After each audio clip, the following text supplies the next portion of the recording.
the highest resort town in America, Brian Head, Utah. This is about 90-minute drive from St. George, 3 hours if you're coming from Las Vegas, or 4 hours to like downtown Salt Lake, to kind of let you know where we're at. And it's about 30 degrees cooler here. So that's why you'll hear of a lot of people coming from Las Vegas and St. George to Brian Head, because they just want to cool off. It is amazing to go from 105 degrees in St. George to 75 degrees here on a hot summer day. And we're surrounded by pine trees and the greenery, and so it's something that I sometimes miss living in the desert, and so I get my green fix when I come up here. So this is a ski resort town, so there's not a lot here as far as businesses. There's a few places you can go get food, like little general store places to rent, like ATVs, off-road vehicles, and then there's a lot of actually condos that you can rent and come here to do like skiing during the winter or snowboarding, or during the summer you can come here and do mountain biking. They have one of the ski lifts going and you can take that up to a hike and check out the view. There's disc golf. They have like a tubing down the mountainside, zip lines, a bungee cord jumping thing. Anyway, just some fun things that they've set up during the summer when you come here to cool off that you can do with your family, pay for just like one activity. And this is put on like by the Brian Head Resort, where you can pay for like one activity or get a day pass and enjoy all these different things. And of course, there's hiking and all the off-roading.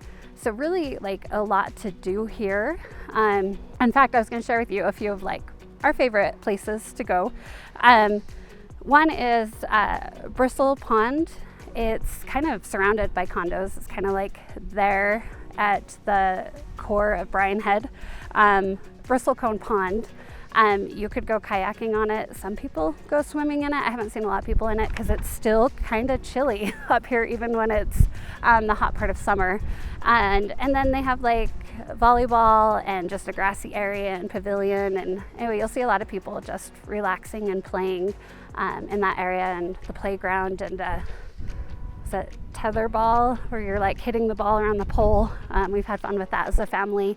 And so you've got people here that are renting the condos, as well as cabins. Some people buy a cabin here, and when they're not using it, they rent it out. And some live here full time, not very many. I've told around 80. There's some people, it's strictly an investment property, and they've never been here before. So you kind of got a variety of things going on here. You've got cabins with utilities, like they've got their water and their sewer and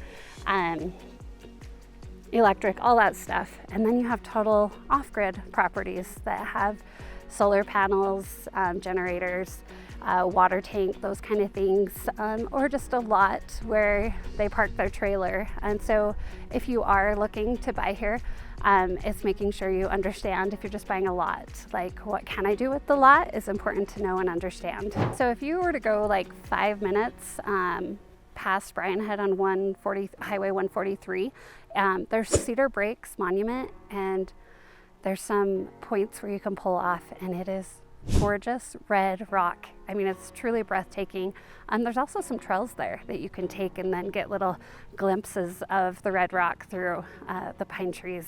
We've had fun doing that. We came on like a foggy day, and it was just so pretty. Just you know how the fog just, I don't know, it makes all the colors a little bit more vibrant from the fog and the clouds as it was moving. And so definitely a beautiful hike for us that day. One thing to note is that highway running through to Cedar Breaks is not open year round. So if you came up here in the middle of winter, it's closed. And so it's just like a trail for, like snowmobiles.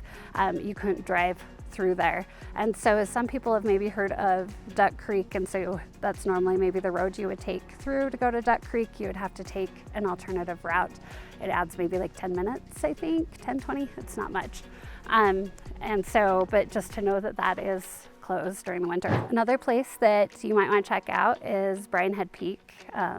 It's an incredible view at 11,307 feet.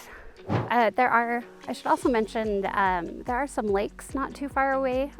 Navajo Lake is one that is just beautiful, and that's kind of over by Duck Creek.